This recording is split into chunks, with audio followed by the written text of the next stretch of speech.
ஏய் பாதாள பைரவி, உனக்கு இந்த மந்திரவாதி மக்காமிஷியோட வணக்கங்கள். உனக்கு என் மேலே என்ன கோவம்? இன்னைக்கு இவ்வளோ நேரம் யாகம் செஞ்சோம் என் கண் முன்ன தோண்டாமல் இருக்க. நம்ம வெற்றி பாதையை நோக்கி தானே போயிட்டுருக்கோம். என்கிட்ட ஏதாவது குறை இருந்தா தயவு செஞ்சு என் முன்ன தோன்றி அதை சரி செஞ்சுட்டு போ. ஹே பாதாள பைரவியே, வாழ்க வாழ்க. வர வர உனக்கு பிடிவாதம் ஜாஸ்தி ஆகிட்டே போகுது. நான் எவ்வளோ யாகம் பண்ணாலும் என்னை வந்து பார்க்கறதுக்கு எதுக்கு நீ இவ்வளோ நேரம் எடுக்கிற? இப்படி வரப்போறியா இல்லைனா நான் இங்கே பக்கத்தில் இருக்கிற குளத்துல குதிச்சிடவா? எனக்கு ஏதாவது பிரச்சனைனா உனக்கும் அது பிரச்சனையாக தான் முடியும்.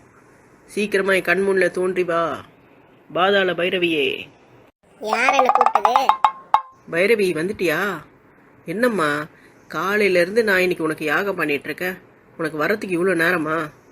அடே கூறு கேட்டவனே, உனக்கு தான் வர வேலை இல்லை, காலையிலேருந்து யாகம் பண்ணிட்டு இருக்க. எனக்கு குடும்ப குட்டின்னு எதுவும் இல்லையா? வீட்டில் சமைச்சிட்டு பசங்களெல்லாம் பார்க்க வேணாம்? அதுங்களெல்லாம் பார்க்கலன்னா என் வீட்டுக்காரன் என்ன கும்முன்னு கும்புறான்.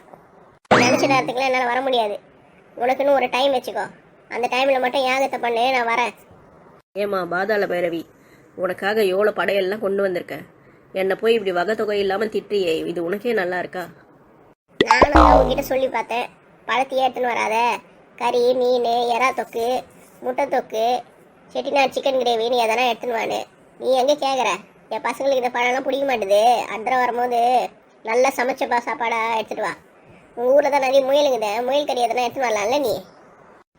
என்ன பாதாள பைரவி, நீயும் எங்களை மாதிரி இறங்கிட்டியா? இத்தனை பொருள் கேட்குறேன், நான் எங்கேருந்து இதெல்லாம் கொண்டு வருவேன்? என்னால் யாகம் பண்ண தான் முடியும், இதெல்லாம் சமைச்சு கொண்டு வர முடியாதுமா? ஆமாம், நீ சமைச்சிட்டாலும் இந்த ஆரஞ்சு பழம் எடுத்துகிட்டு வரதுக்கு பதிலாக அடுத்த தடவையிலேருந்து ஆம்பூர், அஞ்சப்பரு, அங்கண்ணான்னு ஒரு கடையிலையும் விதமாக ஏதோ பிரியாணின்னு ஒன்று செஞ்சு கொடுக்குறாங்களாமே. நல்லா இருக்குதாமே, என் பசங்கள்லாம் நல்லா டேஸ்ட்டாக இருக்குதுமான்னு சொல்கிறாங்க. அதனால் அடுத்த தடவைக்கு அதை வாங்கின்னு வா. சரி, இவ்வளோ நேரமாக என்னை கூப்பிட்டு இருந்தியே, என்ன விஷயமா கூப்பிட்டேன்? முதல்ல அந்த விஷயத்த சொல்லு.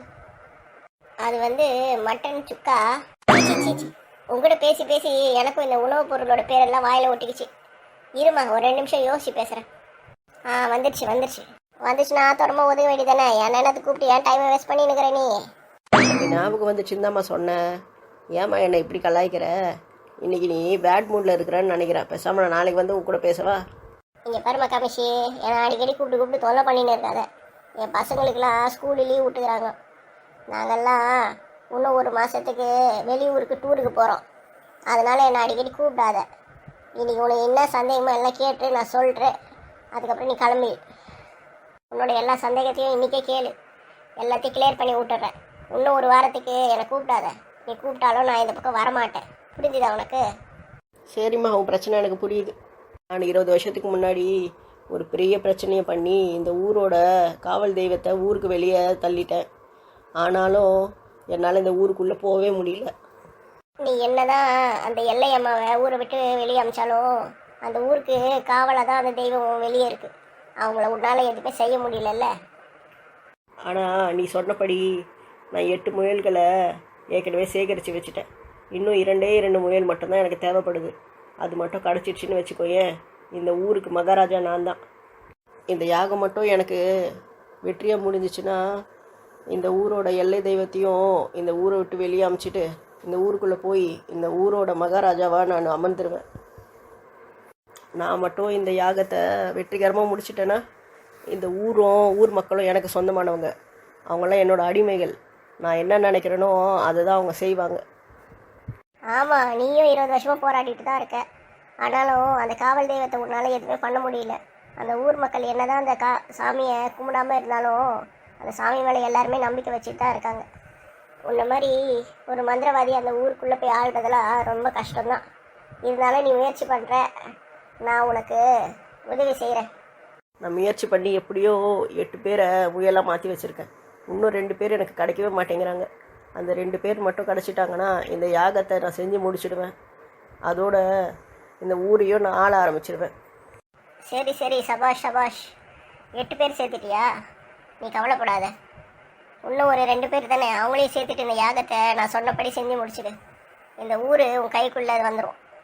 அப்புறம் நீ தான் இந்த ஊரோட ராஜா, நான் இந்த ஊரோட மந்திரி. எப்படி யோசனை? சரி பாதாள பைரவி, நீ சொல்கிற மாதிரியே நான் செஞ்சு முடிச்சிடுறேன். சரி, இன்னொன்று நான் வச்சுக்கோ. அடுத்த பௌர்ணமிக்குள்ளே நீ இந்த யாகத்தை செஞ்சு முடிக்கணும். இல்லைன்னா இன்னும் ஒரு 20 வருஷத்துக்கு இதே மாதிரி நீ யாகம் பண்ணிகிட்டே இருக்க வேண்டியதுதான். சீக்கிரமாக வேலையை முடி. சரி சரி, நீ சொல்கிற மாதிரியே செஞ்சிடலாம். சரி, நான் இப்போ விடை பெற்றுக்கிறேன். நீ நான் கொண்டு வந்த தட்சிணையெல்லாம் ஏற்றுக்கோமா. சரின்னு வச்சுட்டு போ. இதெல்லாம் நான் ஜூஸ் போட்டு குடிச்சிக்கிறேன். வரேம்மா. தம்பி மகாமிஷி, போயிட்டு வாப்பா. நல்லபடியாக எல்லாம் நடக்கும். கவலைப்படாத கவலைப்படாத. கிளம்பு கிளம்பு. அடியே எங்க யார் குரடி ரொம்ப நேரமா பேசின்னு இருக்கிற? ஐயோ, அதுக்குள்ளே நான் கூப்பிட ஆரம்பிச்சிட்டாயா? இதோ வந்துட்டேங்க. ச்சே, நான் ஒரு மந்திரவாதின்னு கூட எனக்கு யாரும் மரியாதை கொடுக்க மாட்டேங்கிறாங்க. என் நிலைமை இப்படி மோசமாகி போச்சு. இதெல்லாம் மாறணும். எப்படியாவது இன்னும் ஒரு 2 முயலை சேர்த்து இந்த யாகத்தை முடித்து இந்த மொத்த ஊரையும் என் கண்ட்ரோலில் எடுத்துகிட்டு வந்துடணும். இந்த ஊர் மக்கள் என்ன தான் சாமியாக இனிமேல் வழிபடணும்.